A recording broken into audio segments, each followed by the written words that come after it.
जब गोलियां चलती हैं तो सिर्फ इंसान ही नहीं मरते, पूरी दुनिया की इकोनॉमी हिल जाती है। और आज यूएसए और ईरान के बीच चल रहा यह युद्ध दुनिया को एक नए तेल संकट की तरफ धकेल रहा है।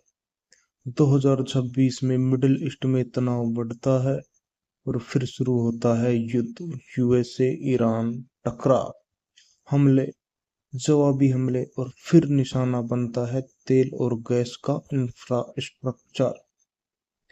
ईरान ने कई एनर्जी साइट पर हमले किए जिससे ग्लोबल सप्लाई हिल गई। दुनिया का सबसे महत्वपूर्ण रास्ता स्ट्रेट ऑफ हॉर्मस, यहां से दुनिया का लगभग 20% तेल सप्लाई होता है।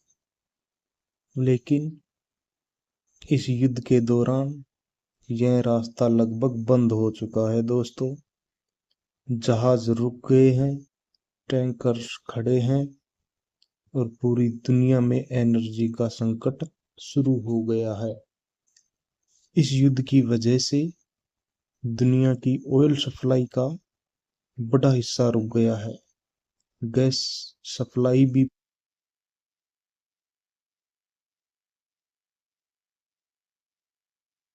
तेल की कीमतें भी $120 प्रति बैरल पहुंच गई है।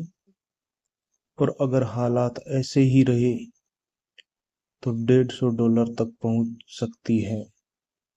इस युद्ध का असर सिर्फ मिडिल ईस्ट तक नहीं सीमित रहा, बल्कि पूरी दुनिया में महंगाई बढ़ रही है, ट्रांसपोर्ट महंगा हो रहा है और इकोनॉमी पर मंदी का खतरा मंडरा रहा है।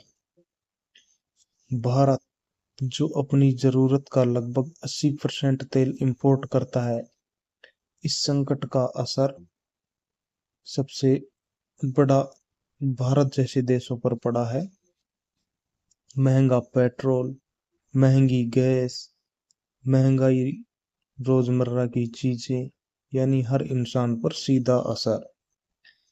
अगर यह युद्ध लंबा चलता है तो दुनिया को एक बहुत ही बड़ा एनर्जी संकट झेलना पड़ सकता है।